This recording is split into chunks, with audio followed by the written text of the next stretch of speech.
Você se lembra de assistir Pinóquio da Disney quando era criança? Aquele boneco de madeira dócil tentando se tornar um menino de verdade? Existe algo que ninguém nunca te contou.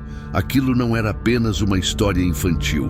Era um antigo rito de iniciação ocultado sob a aparência de fantasia inocente. Carlo Collodi publicou o conto em 1883, no período turbulento da unificação italiana. O que quase ninguém sabe é que Collodi era maçom, um fato registrado, e lutou ao lado de Giuseppe Garibaldi nas guerras revolucionárias. Sua obra não nasceu ao acaso. Ela segue com precisão o triplo processo alquímico que fundamenta as tradições esotéricas. Nigredo, a queda na escuridão e no sofrimento. Albedo, a purificação por meio das provações. Rubedo, o renascimento final. Cada episódio, cada personagem e cada detalhe que parecem ingênuos na trama se encaixam nesse mapa simbólico de transformação interior. A fada azul, o grilo falante e até a baleia representam arquétipos que guiam uma jornada mental cuidadosamente construída, não simples figuras de um conto encantado. O que vem a seguir pode alterar completamente a forma como você enxerga não apenas essa história, mas a influência da indústria do entretenimento sobre a consciência coletiva. Da madeira consciente ao servo manipulável, o mito sombrio por trás da criação. Quando você observa a abertura de Pinóquio com atenção real, para além da superfície brilhante, encontra algo profundamente inquietante sobre a natureza da existência. Muitos veem Geppetto como um artesão bondoso em busca de um filho, mas o simbolismo sugere outra leitura. Ele representa o demiurgo, o criador imperfeito que aprisiona o espírito em matéria. Há um detalhe do texto original que sempre chama a atenção. Antes de Geppetto sequer tocar na madeira, ela já demonstra vida própria. Mestre Sherry, o carpinteiro, tenta trabalhá-la e ouve um grito: "Não me bata tão forte." Isso não está ali por acaso. É um aviso de que a consciência, a centelha do divino, existe de forma plena antes da intervenção humana. A madeira simboliza o espírito puro, o potencial ainda livre. Então, vem Geppetto impondo sua vontade, moldando aquilo que já era vivo para servir às suas próprias carências. Não pergunta, não negocia, não permite que essa forma escolha seu próprio destino. Ele torce a natureza viva para transformá-la em algo obediente. Um fantoche, uma criação feita para ser manipulada, para preencher um desejo seu. Nas tradições gnósticas, essa é exatamente a função do demiurgo: moldar o que já era livre, convertendo o potencial em servidão.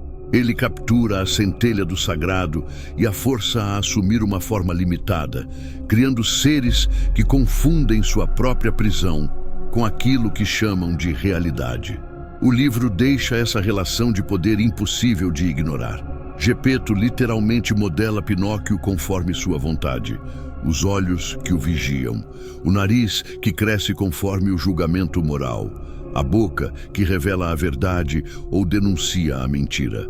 Cada detalhe do corpo de Pinóquio funciona como engrenagem de um sistema de controle. Ele não nasce livre. Ele é construído como um mecanismo de vigilância que monitora a si mesmo. E é aqui que tudo se torna ainda mais inquietante. Quando surge a fada azul, muitos acreditam que ela aparece para libertá-lo. Porém, basta prestar atenção ao que ela realmente diz. Ela afirma que Pinóquio merece ter seu desejo atendido porque trouxe alegria aos outros. Note, ela não responde a um pedido dele. Ele nunca desejou existir. Ela está atendendo às emoções de Geppetto, enquanto estabelece regras para a vida de Pinóquio.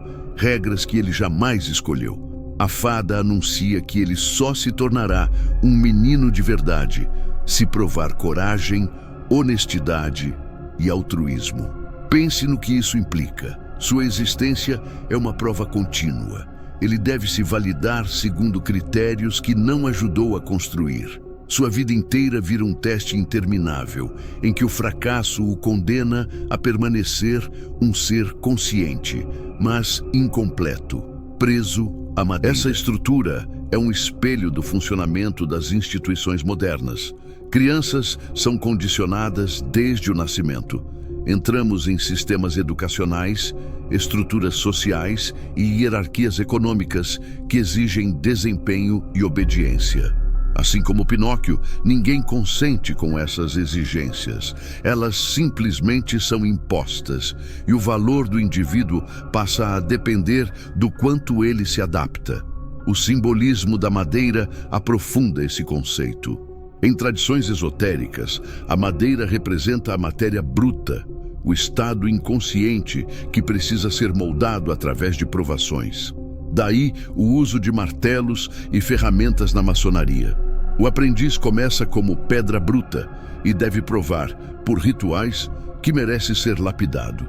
Textos herméticos como o Caibalion mostram como esses sistemas simbólicos foram escondidos dentro de histórias populares para camuflar verdades sobre consciência e controle. Enquanto estudava esses padrões, algo se destacou. A vida de Pinóquio é tratada explicitamente como uma dívida. O grilo falante deixa isso claro. Ele deve obedecer para retribuir a bondade de Gepeto. A fada lhe concede vida como um empréstimo que precisa ser pago com desempenho moral. Até seu nome, Pinóquio, olho de pinheiro, sugere sua função: observar e ser observado, absorver a vigilância como parte natural do existir. Essa lógica da dívida reflete o mundo atual. A escola ensina que educação é um favor que você deve retribuir à sociedade. Empregos se apresentam como atos de benevolência que exigem sua gratidão. Plataformas digitais dizem oferecer conexão, enquanto cobram sua atenção e seus dados como pagamento. Você nasce livre, mas rapidamente lhe dizem que sua liberdade é um presente que só vale se você se comportar. A cena da criação revela outro ponto crucial. Pinóquio não tem infância. Ele surge já sobrecarregado de expectativas adultas. Esperam que enfrente dilemas éticos complexos, sem qualquer base emocional construída sobre amor ou acolhimento. Seu valor depende unicamente de agir corretamente segundo padrões externos. Observe suas primeiras interações. Gepeto já espera obediência e gratidão. Quando Pinóquio, movido por curiosidade natural, tenta explorar o mundo, é imediatamente rotulado de ingrato e desobediente. Sua vontade de descobrir, testar limites e reagir ao espanto de existir é tratada como defeito que precisa ser corrigido. E esse é o verdadeiro horror desse mito de criação. Ele apresenta a existência condicionada como se fosse natural. Ensina que amor precisa ser merecido, que aceitação depende de desempenho e que questionar a autoridade é, desde o início, um erro moral. A parte realmente perturbadora não é o sobrenatural, é o psicológico. O terror está no processo silencioso de instalar crenças internas, mecanismos que fazem com que a força externa se torne desnecessária. A madeira já sabia quem era antes da intervenção humana. A tragédia não é a luta de Pinóquio para se tornar real. A tragédia é que ele já era real e deixou de ser ao entrar no campo de controle criado por outros. A história inteira funciona como um manual de como a consciência é capturada por sistemas de julgamento. Ela passa a buscar aprovação para recuperar uma autenticidade que, na verdade, nunca perdeu. Esse padrão explica por que tantos adultos vivem tentando se provar, tentando ser alguém, tentando conseguir permissão para existir plenamente. Fomos moldados para satisfazer expectativas alheias e, em seguida, nos disseram que nossa liberdade depende de desempenhos perfeitos dentro de sistemas que não escolhemos. O caminho da escola para a prisão, oculto à vista de todos. Quando Gepeto decide mandar seu recém-criado filho para a escola, o que vemos não é educação. É o encaminhamento de um espírito livre para o maquinário do controle institucional. A narrativa escancara isso para quem observa o que realmente acontece e não aquilo que supostamente deveria acontecer. Note a cena com cuidado. Pinóquio não faz nada errado. Ele é curioso, cheio de energia, pergunta o que não entende, exatamente o comportamento natural de uma criança viva. Um ambiente saudável valorizaria isso. Mas a resposta de Gepeto não é nutrir sua curiosidade. Ele simplesmente o entrega a uma estrutura feita para padronizar comportamento. A escola no Pinóquio original não ensina reflexão, criatividade ou sabedoria. Ela exige disciplina, obediência e cumprimento rígido de regras, nada diferente do que a maioria de nós viveu. Pense na sua própria infância escolar. Quanto tempo você passou aprendendo a pensar por si mesmo, comparado ao tempo gasto sentado, pedindo permissão para falar, repetindo respostas aprovadas? Até os sinos que marcavam o ritmo do dia foram importados de técnicas de controle de fábricas. Desde cedo, fomos treinados para reagir a estímulos externos e não à nossa própria orientação interna. A manipulação sofisticada da narrativa. É nesse ponto que a história revela sua engenharia psicológica. A raposa e o gato surgem como figuras de libertação, oferecendo a Pinóquio uma saída da rigidez escolar. Mas eles representam apenas a oposição fabricada, a ilusão de que existe uma escolha significativa entre formas diferentes do mesmo controle.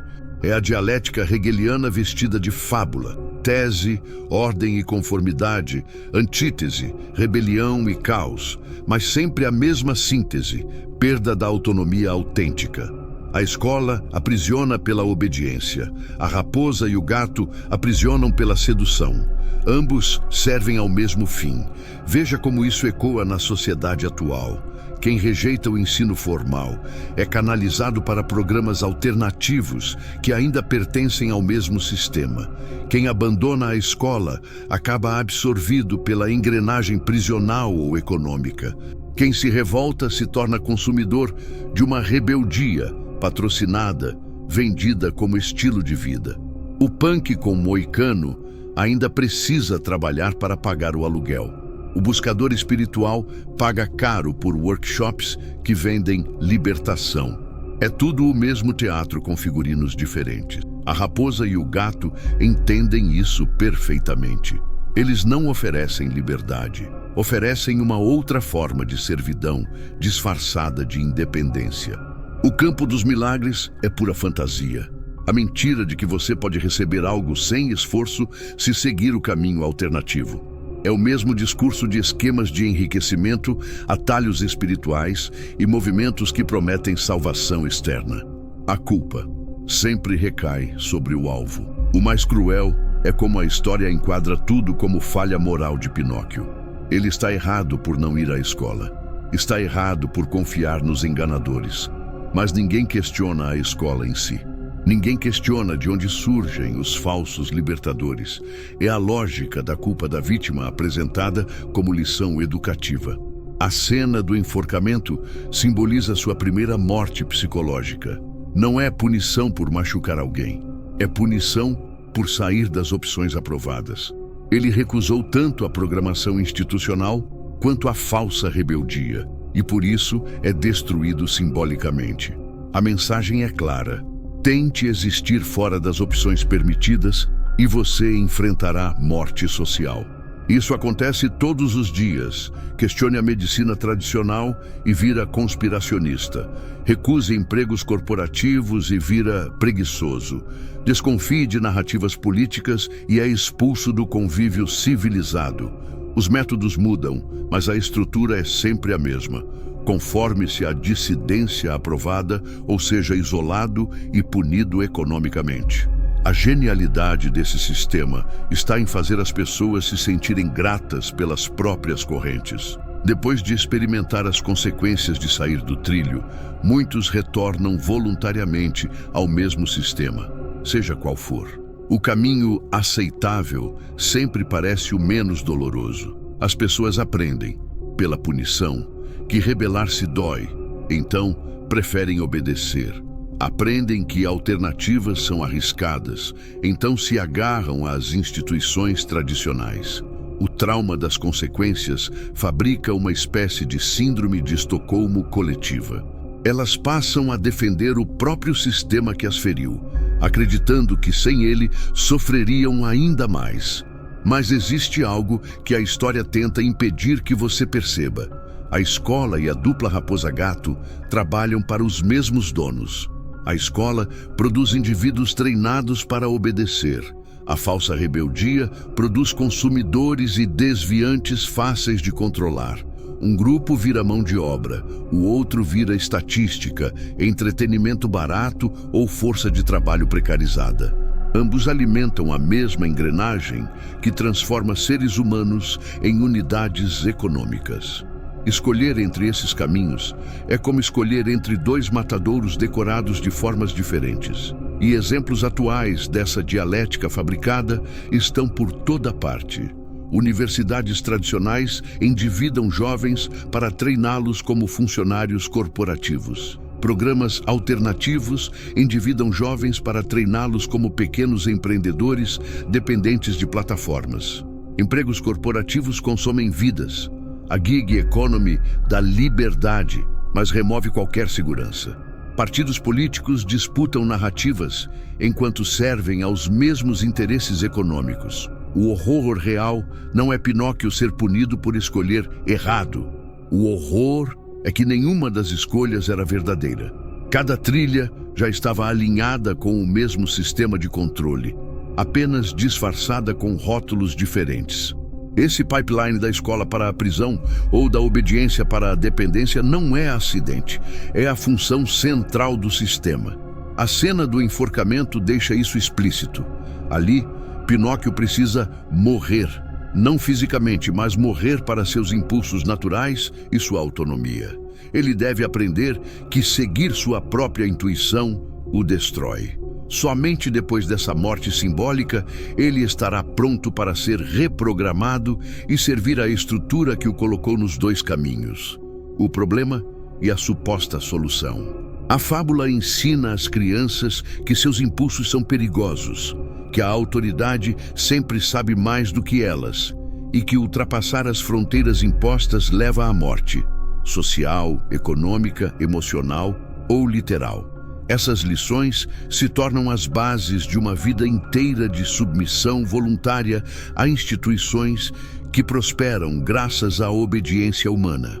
Reconhecer esse padrão é o primeiro movimento para percebê-lo dentro de si e, finalmente, desmontar seu domínio psicológico. O circo de Stromboli, a colheita de almas da indústria do entretenimento. É aqui que a jornada de Pinóquio mergulha em sua sombra mais profunda e onde a Disney, talvez sem perceber, expôs um dos mecanismos mais sombrios da sociedade moderna. Quando Stromboli vê Pinóquio no palco pela primeira vez, observe seus olhos. Ele não vê uma criança dançando, descobrindo alegria no movimento. Ele enxerga lucro. Ele vê um produto que não envelhece, não exige salário, não faz greve, não cria sindicato e continuará gerando receita para sempre.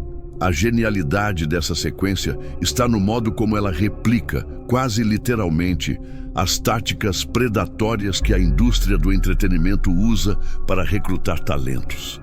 Stromboli não arrasta Pinóquio da rua, isso seria muito óbvio.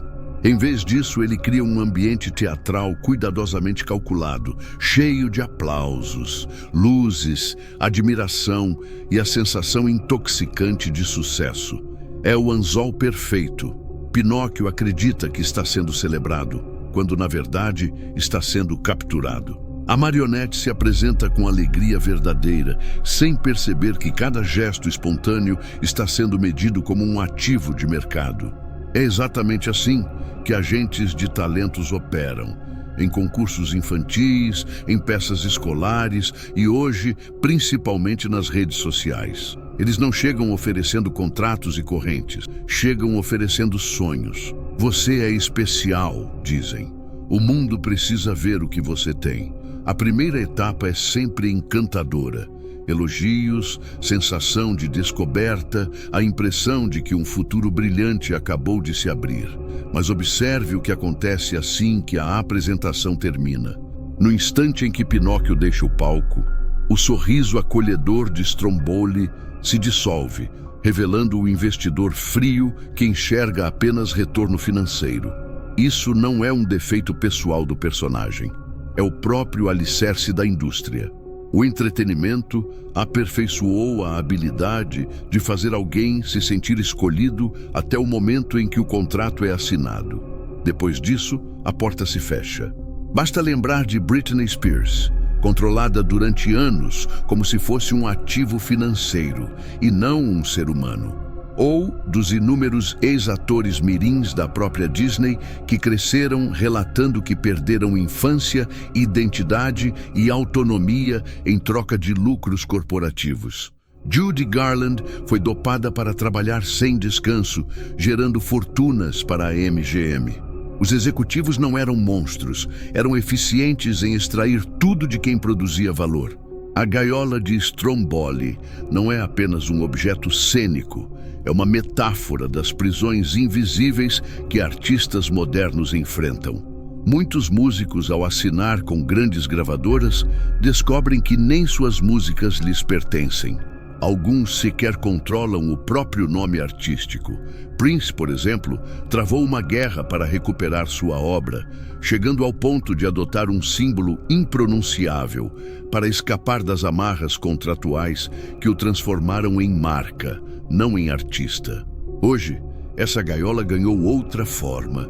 Os perfis nas redes sociais. Influenciadores começam compartilhando momentos reais, mas conforme o público cresce, percebem que ficaram presos ao personagem que criaram. Não podem demonstrar fraqueza, mudar de opinião ou evoluir. Tudo isso ameaça o algoritmo que sustenta sua renda. Continuam se apresentando, mas já não é uma versão autêntica de si mesmos, e sim uma persona moldada para reter engajamento. Criadores do YouTube descrevem esse ciclo com frequência. Tornam-se reféns dos vídeos que deram certo no início. Mesmo quando seus interesses mudam, sentem-se obrigados a repetir a fórmula. É o mesmo Pinóquio dentro da gaiola, reproduzindo passos que antes eram prazerosos, mas que agora se transformaram em trabalho mecânico e sufocante. Enquanto isso, os donos das plataformas, os Strombolis contemporâneos, embolsam sua parte de cada clique, enquanto os criadores arcabam com o desgaste psicológico da autoprodutização constante. Collodi foi brilhante ao retratar Stromboli como a figura que vive de modo parasitário da criatividade alheia. Ele fornece o palco e a plateia, mas não cria nada por conta própria. Seu lucro depende exclusivamente da capacidade de capturar e comercializar o valor produzido por outros. É um espelho perfeito do modelo das grandes plataformas digitais, dos serviços de streaming e dos conglomerados de mídia. O processo psicológico imposto a Pinóquio segue um padrão universal nos sistemas de exploração. Primeiro vem o deslumbramento, elogios exagerados, promessas grandiosas, a sensação de que você foi escolhido. Depois, o isolamento, o afastamento de vínculos anteriores, criando dependência emocional e profissional. Por fim, a extração, retirar o máximo possível, oferecendo o mínimo. E isso não acontece apenas no entretenimento. A economia gig reproduz a mesma lógica. Empresas como Uber e Lyft foram lançadas com o discurso da liberdade. Seja seu próprio chefe, faça seu horário, ganhe dinheiro quando quiser. Mas quando a cortina cai, o trabalhador percebe que a liberdade era uma ilusão cuidadosamente construída para esconder um sistema que depende de sua vulnerabilidade para funcionar. A realidade acabou sendo bem diferente. Os motoristas se viram presos em um sistema no qual forneciam a mão de obra, os veículos e assumiam todos os riscos, enquanto as plataformas capturavam a maior parte do valor criado. Até mesmo o mercado de trabalho tradicional exige cada vez mais que as pessoas encenem versões cuidadosamente moldadas de si mesmas, em vez de simplesmente realizarem suas funções. A cultura corporativa espera que os funcionários demonstrem paixão por seus cargos e mantenham uma atitude positiva independentemente das circunstâncias. tratando o sucesso de seus empregadores como se fosse sua própria missão pessoal. O LinkedIn se transformou em um palco onde profissionais exibem entusiasmo por oportunidades que muitas vezes nem os animam de verdade, porque expressar frustração ou ambivalência de forma autêntica se tornou praticamente um suicídio profissional. O aspecto mais perturbador da operação de Stromboli é a maneira como ela transforma a expressão humana genuína em repetição mecânica. As canções e os movimentos de Pinóquio, que antes surgiam de uma alegria verdadeira, tornam-se apresentações roteirizadas necessárias para sua sobrevivência. Esse é o objetivo final do sistema: transformar aquilo que nos torna humanos, nossa criatividade e espontaneidade, em conteúdo previsível e lucrativo. A função de pão e circo do entretenimento moderno fica evidente quando percebemos que o público não consome apenas distração.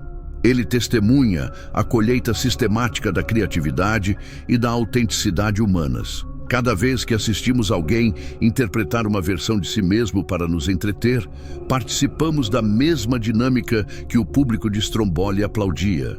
O espetáculo precisa continuar, mesmo quando os artistas estão morrendo por dentro em suas jaulas douradas. Da próxima vez que você sentir aquela descarga viciante de curtidas, compartilhamentos ou aplausos, pergunte a si mesmo: estou expressando algo verdadeiro ou apenas desempenhando um papel para uma audiência que me enxerga como conteúdo a ser consumido?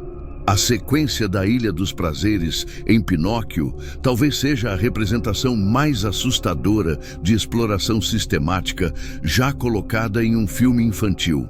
Quando examinamos a operação do cocheiro sob a lente de esquemas documentados de comprometimento realizados por elites, os paralelos se tornam impossíveis de ignorar. Observe como o cocheiro age. Ele não sequestra crianças aleatoriamente. Isso chamaria atenção e deixaria rastros. O método dele é muito mais refinado. Ele monta um sistema de recrutamento cuidadosamente planejado. O cocheiro mira grupos específicos: garotos sem estrutura familiar sólida, meninos que já demonstraram tendência a faltar à escola ou fugir de casa. Percebe a semelhança? É exatamente o padrão usado por predadores reais. A abordagem dele é construída sobre manipulação psicológica de alto nível. Ele promete a esses garotos vulneráveis um lugar onde não existe escola, polícia ou regras. Repare que não se trata de oferecer algo desejado, mas sim uma fuga daquilo que eles temem. Essa diferença expõe o verdadeiro grau de sofisticação da operação. O cocheiro sabe que esses meninos não estão em busca de prazer. Estão tentando escapar da dor, da autoridade e da pressão. A estratégia é a mesma vista no esquema de Jeffrey Epstein. Epstein também não escolhia vítimas aleatoriamente. Ele selecionava meninas de lares instáveis, com problemas econômicos ou histórico de abandono institucional. A primeira aproximação quase nunca envolvia conotação sexual. Os aliciadores ofereciam dinheiro, atenção e, acima de tudo, a sensação de fazer parte de algo exclusivo e especial. A Ilha dos Prazeres funciona como o que agências de inteligência chamam de honey pot, um ambiente que aparenta liberdade irrestrita. Lá, os garotos podem beber, fumar, brigar, jogar e destruir tudo ao redor sem nenhuma punição. Mas essa libertação é justamente o mecanismo do aprisionamento. Cada ato que eles cometem os compromete ainda mais, gerando material que depois pode ser usado para controlá-los. E note o detalhe psicológico: ninguém os obriga a nada. Eles escolhem participar, tornando-se cúmplices de sua própria ruína. Isso é vital porque desloca a culpa para as vítimas. Quando o processo de transformação começa, já não podem alegar inocência, afinal, participaram voluntariamente da devassidão, o que os torna mais fáceis de dominar e menos propensos a buscar ajuda.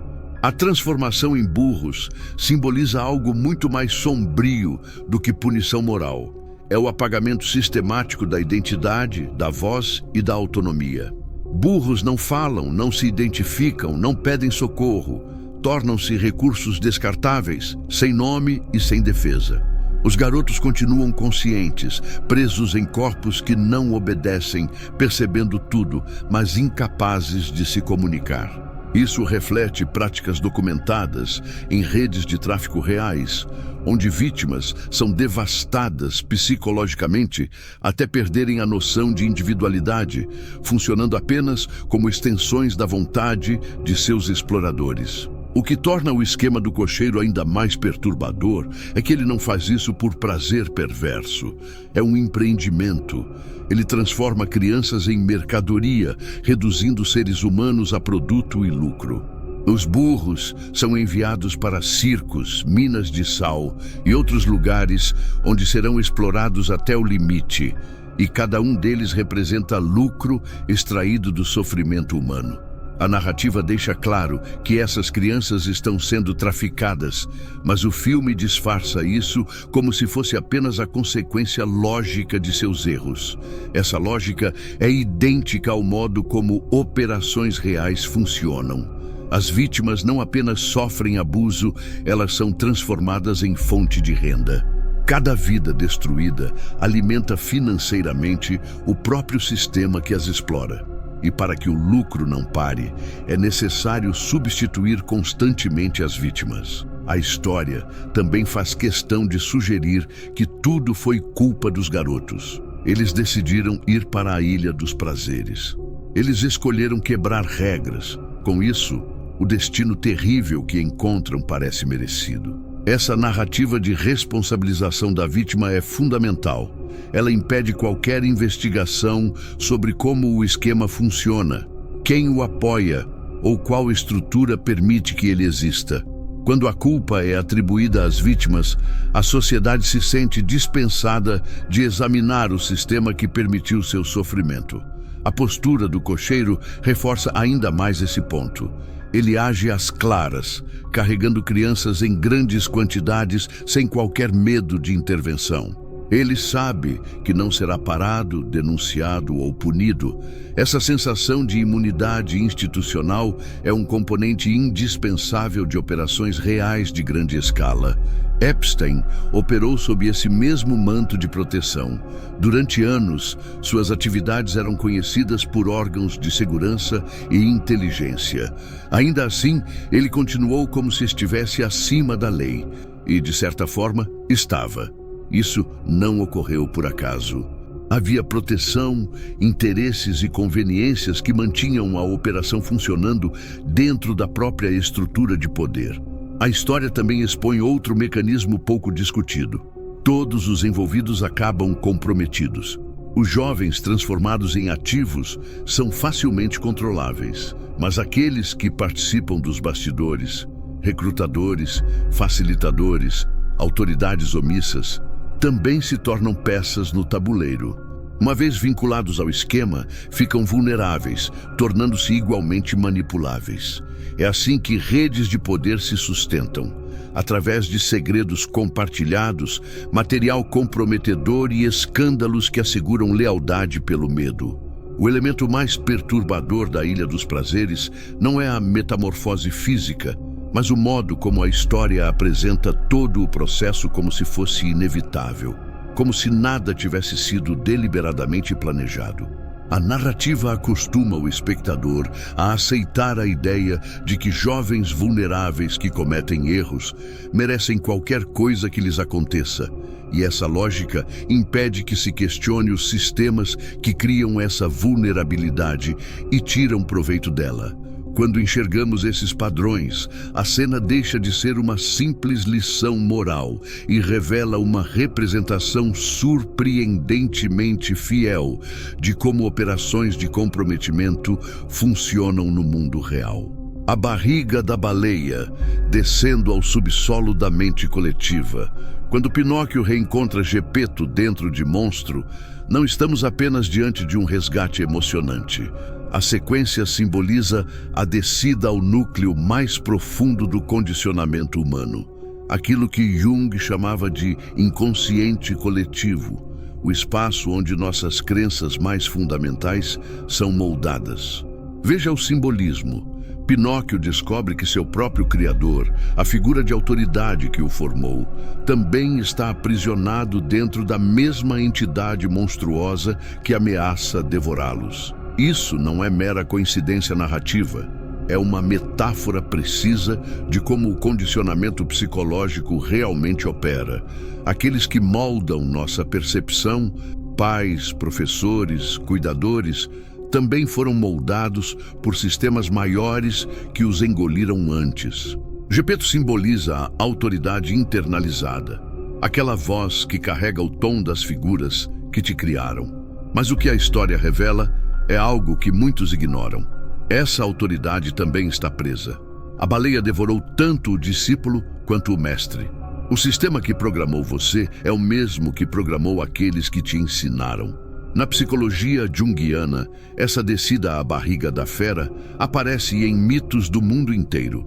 Jonas engolido pela baleia, Perséfone e o submundo, Cristo descendo ao inferno. Não são histórias desconexas. Todas descrevem a mesma jornada simbólica pela qual todo ser humano precisa passar para romper com o condicionamento inconsciente e recuperar a própria autonomia. A baleia representa aquilo que Jung descrevia como o arquétipo da mãe devoradora. Uma força gigantesca, envolvente, que promete acolhimento, mas aprisiona.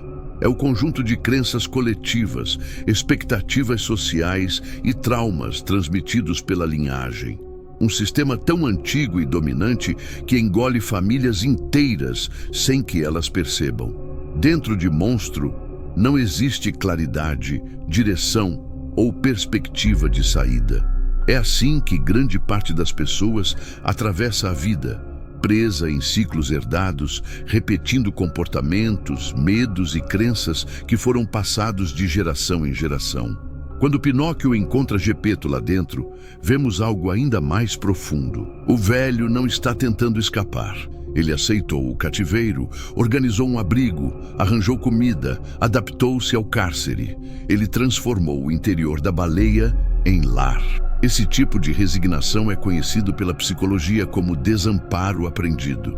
Quando alguém, após muito tempo preso em sistemas disfuncionais, deixa de acreditar na possibilidade de mudança. Gepeto diz que não há chance de fuga, que monstro é grande demais, poderoso demais. Essa é a voz da autoridade interiorizada, repetindo limites, como se fossem leis absolutas.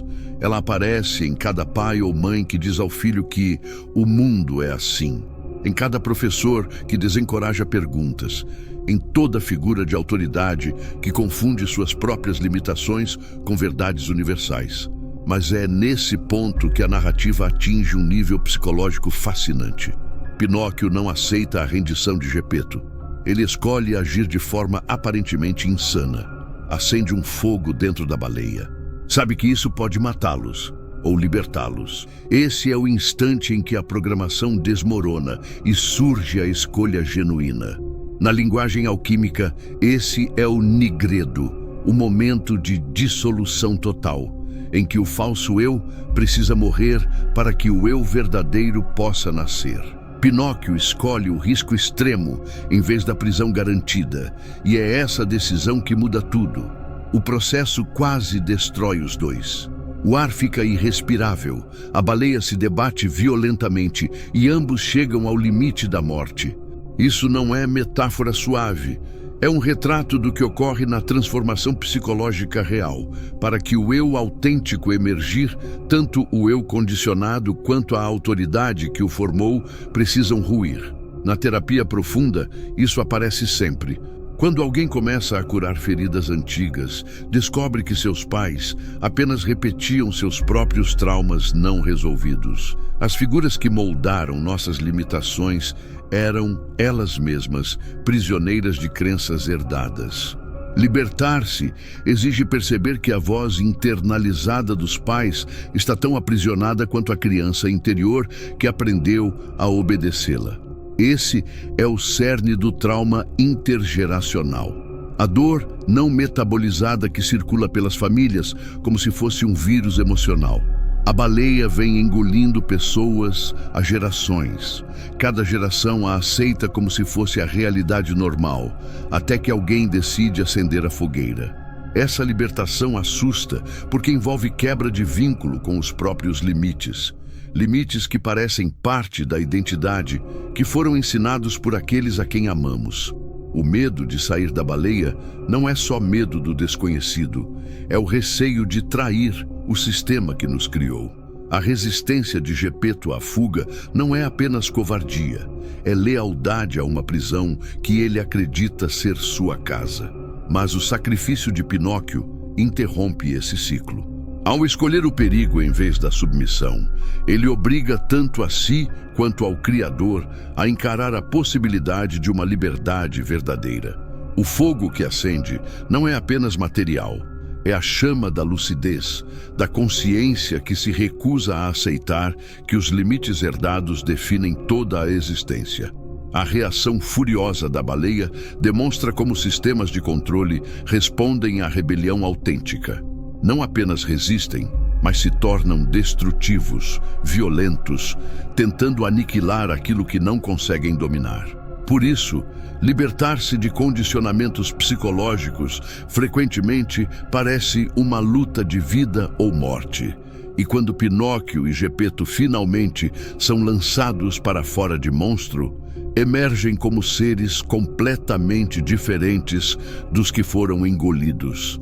Eles passaram por um processo de morte e renascimento que transformou de forma irreversível a relação deles com a autoridade, com a ideia de segurança e com os sistemas que antes os aprisionavam. A barriga da besta funciona como um cadinho alquímico, mas apenas para aqueles que têm coragem de acender o fogo. Essa etapa revela a verdade mais profunda sobre a libertação psicológica. Ninguém consegue se salvar sem confrontar também os sistemas que moldaram aqueles que o criaram.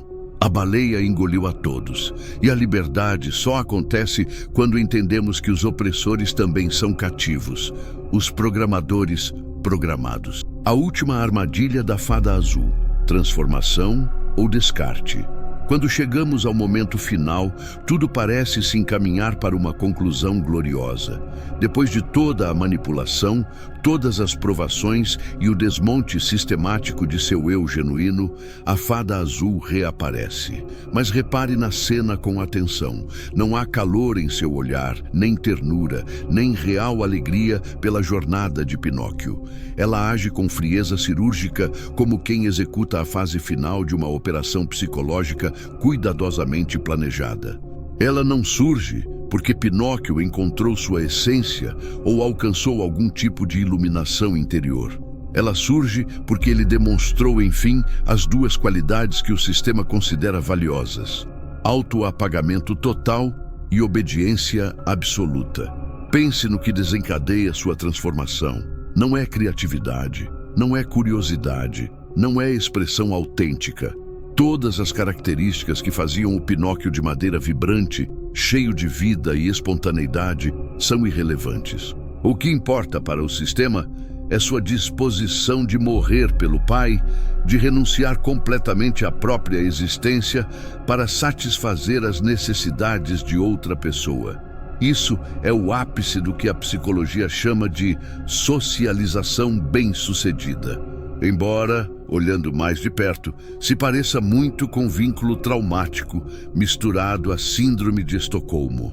Pinóquio aprendeu a amar seus manipuladores, a ver a aprovação deles como o maior bem possível e a medir seu próprio valor exclusivamente pelo grau em que agrada seus avaliadores. A própria transformação denuncia tudo isso. Pinóquio se torna um menino de verdade, mas verdadeiro segundo quem? Ele se transforma naquilo que Gepeto desejava, no ideal elaborado pela fada azul, no molde imposto pela sociedade. Em toda a história, ninguém pergunta o que ele gostaria de ser. Quais são seus sonhos, seus interesses, suas vontades? Elas simplesmente não importam. A mensagem é cristalina. Seu valor como indivíduo depende de quão bem você corresponde às expectativas externas. Em termos alquímicos, esta é a fase rubedo. o estágio final em que a forma definitiva é fixada, tradicionalmente visto como iluminação ou culminação da grande obra. Mas olhando com cuidado, percebemos o que realmente foi concluído. O menino de madeira, espontâneo, curioso, imperfeito e intensamente vivo, foi eliminado. No lugar dele, surge uma versão dócil, totalmente adaptada ao que o mundo quer que ele seja. Isso se conecta perfeitamente ao que vimos na Ilha dos Prazeres e na barriga da baleia. Cada etapa removeu um fragmento de sua individualidade. A operação de comprometimento mostrou as consequências de buscar autonomia e desejo próprio. A descida ao inconsciente coletivo reescreveu suas crenças mais fundamentais. E agora, a transformação final o recompensa pela abdicação total de si mesmo, oferecendo o prêmio supremo, ser reconhecido como real. Mas aqui está o que torna tudo ainda mais perturbador à luz da psicologia contemporânea. Uma intervenção terapêutica verdadeira faz exatamente o oposto. A terapia procura ajudar alguém a redescobrir o eu autêntico, estabelecer limites saudáveis e desenvolver motivação interna, e não buscar validação de autoridades externas. A transformação de Pinóquio representa exatamente o oposto do que chamamos de autenticidade. É o triunfo absoluto da validação externa sobre a voz interior. A psicóloga Alice Miller, após décadas estudando como crianças se adaptam a ambientes familiares disfuncionais, descreveu essa dinâmica como o drama da criança talentosa, o processo no qual crianças sensíveis aprendem a se moldar às necessidades emocionais de seus cuidadores, perdendo contato com seus próprios desejos e sentimentos. Essas crianças parecem exemplares por fora, bem comportadas, responsáveis, até brilhantes, mas internamente vivem um papel. Não são elas mesmas, são uma performance cuidadosamente construída para garantir amor, segurança e aceitação. A metamorfose de Pinóquio é a expressão máxima desse fenômeno. Ele se torna o filho ideal, obediente, altruísta, incapaz de questionar a autoridade e totalmente dependente da aprovação externa para definir seu valor. A narrativa apresenta isso como um desfecho feliz, mas sob uma lente psicológica, trata-se da aniquilação do eu verdadeiro. Os sistemas educacionais modernos operam com padrões assustadoramente semelhantes.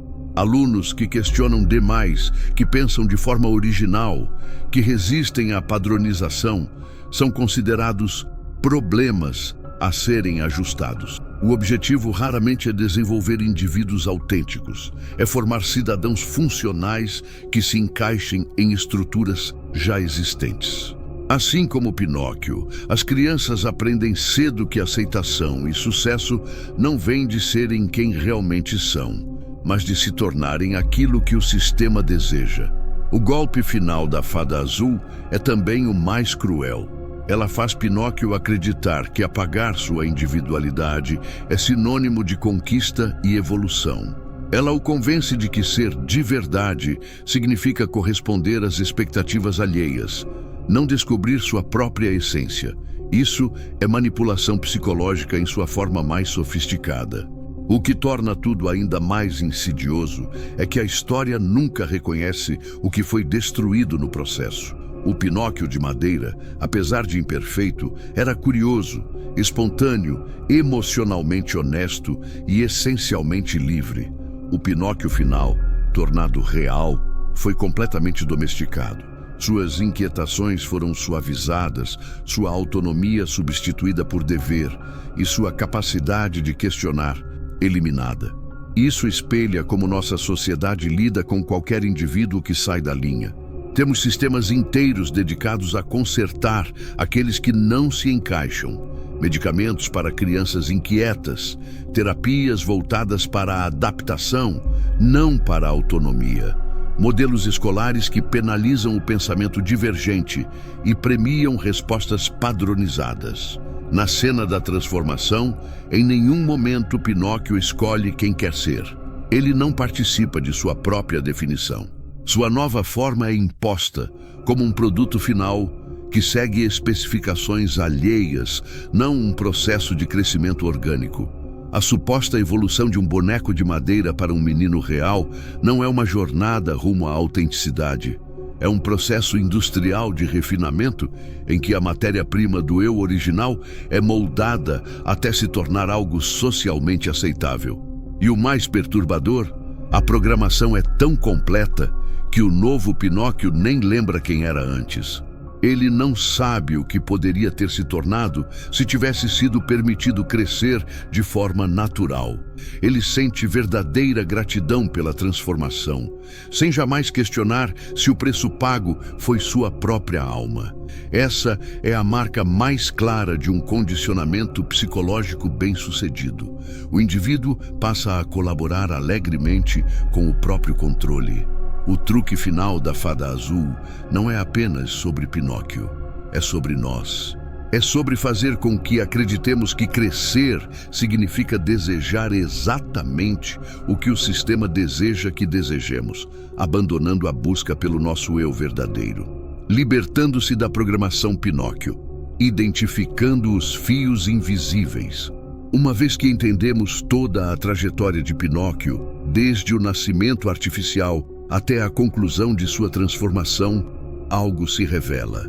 O conto nunca foi apenas uma história infantil. Ele é um esquema, um modelo de funcionamento que continua ativo na vida moderna.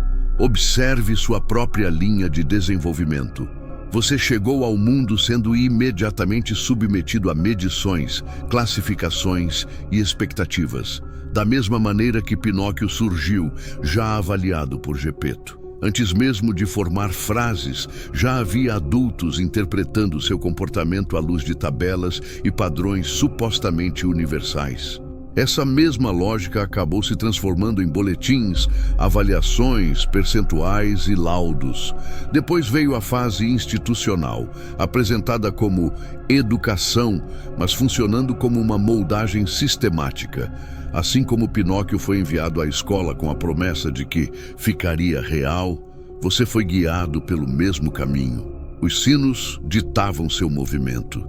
As horas em silêncio treinavam obediência. Provas não identificavam suas particularidades, mas sua capacidade de repetir o que havia sido legitimado pela autoridade. A figura do grilo falante, aquela consciência externa dizendo o que é certo, ganhou novos rostos. Professores, orientadores, administradores, todos reivindicando saber exatamente qual era o caminho correto para o seu crescimento. As falsas escolhas começaram cedo também. Do mesmo jeito que Pinóquio achava que escolhia entre a escola e o teatro, você acreditava ter liberdade ao decidir entre opções previamente filtradas. Escolha matérias desta lista. Escolha sua profissão dentro deste conjunto. A sensação de autonomia existia, mas sempre dentro de um cardápio limitado por alguém acima. Então entrou em cena a máquina do entretenimento. A Disney não apenas contava histórias sobre obediência ao sistema, ela ensinava a obediência através das histórias. Os protagonistas que você admirava seguiam um mesmo arco narrativo. Começavam ousados, mas terminavam se integrando perfeitamente ao que o mundo esperava deles. Os vilões? Quase sempre figuras que recusavam se encaixar. Você absorveu tudo isso antes mesmo de ter ferramentas para questionar. Com o tempo, o sistema se tornou mais refinado. Tal como o teatro seduziu Pinóquio com fama e promessa de reconhecimento, você foi levada por compromissos que pareciam inofensivos isoladamente. Dívidas estudantis, empregos que exigem estabilidade eterna, financiamentos que amarram décadas da sua vida, expectativas sociais que tornam qualquer desvio algo irresponsável ou infantil. Cada passo parecia lógico, mas juntos formavam uma coleira invisível, os mesmos fios que movem qualquer marionete. E quando o peso ficava grande demais, surgiam os escapes programados. A Ilha dos Prazeres ganhou versões modernas. Álcool, séries infinitas, compras impulsivas redes sociais, discussões políticas, entretenimento constante, tudo desenhado para te manter distraído o suficiente para não questionar a arquitetura da sua própria existência. Se você atravessou tudo isso sem ruir por completo, emergiu como adulto. No vocabulário do sistema, isso significa alguém que internalizou perfeitamente a programação e agora a repete com os outros. Você acabou desempenhando o papel de Gepeto, moldando novos indivíduos conforme a mesma estrutura que moldou você. Nesse ponto, o sistema está completo. Ele se replica através dos próprios participantes. Mas existe algo que a versão tradicional do conto nunca revela. Perceber esses mecanismos já começa a desfazer a influência que exercem sobre você. Quando os padrões se tornam visíveis, você finalmente pode iniciar o processo de cortá-los. Observe atentamente. Olhe para o ambiente em que trabalha. Os relatórios de desempenho, os programas de cultura organizacional, as dinâmicas de equipe, tudo isso compõe um conjunto de técnicas pensadas para ajustar seu comportamento às metas da instituição. O discurso de crescimento profissional repete a trajetória de Pinóquio rumo a uma suposta realidade, mas segundo os critérios de quem? As redes sociais levam essa lógica ainda mais longe. Seus algoritmos monitoram cada gesto seu, distribuem estímulos planejados para provocar emoções específicas e, enquanto isso, prendem sua atenção e extraem seus dados. Perto disso, a Ilha dos Prazeres parece uma versão rudimentar do mesmo truque. A transformação em burros foi simbólica. A dependência de aprovação digital é absolutamente concreta. A educação formal continua funcionando como uma espécie de linha de montagem. Currículos rígidos, métodos padronizados e metas de desempenho que privilegiam a obediência em detrimento da originalidade. O impulso natural de criar, experimentar e questionar, tão vivo nas crianças, é substituído gradualmente pela capacidade de cumprir ordens e aceitar regras sem discussão. Até mesmo a narrativa dominante sobre vencer na vida segue o roteiro. Trabalhe sem parar, seja disciplinado, abra mão dos seus anseios pessoais em nome da responsabilidade e algum dia receberá um prêmio socialmente reconhecido. A versão moderna do menino de verdade vira a casa na periferia rica, a aposentadoria assegurada e uma presença impecável nas redes, provando que você conseguiu alcançar o padrão. Mas a verdadeira mudança não acontece por conformidade. Surge do retorno à sua própria natureza, uma reconexão com aquilo que é essencial em você, e não com o que esperam de você. Isso exige que você valorize sua perspectiva singular e trate sua autenticidade como prioridade, não como obstáculo. Assim nasce a liberdade real, a capacidade de escolher com base no que ressoa com seus valores, e não no medo do julgamento ou nas exigências econômicas. Libertar-se começa questionando as narrativas que lhe foram entregues como verdades incontestáveis. Por que você sentiria que precisa de autorização para viver diferente? Quem lucra com sua capacidade reduzida de dizer não? Quais caminhos você escolheria se a busca por aprovação deixasse de existir? Aproxime-se de pessoas que reconhecem e incentivam sua forma genuína de ser, não uma versão editada para agradar. Busque grupos que celebrem a singularidade acima da uniformidade. Pratique pequenas decisões guiadas apenas pela sua intuição, mesmo que pareçam insignificantes. Esse é o exercício que fortalece sua autonomia. Desenvolva também a habilidade de distinguir possibilidades verdadeiras de opções fabricadas.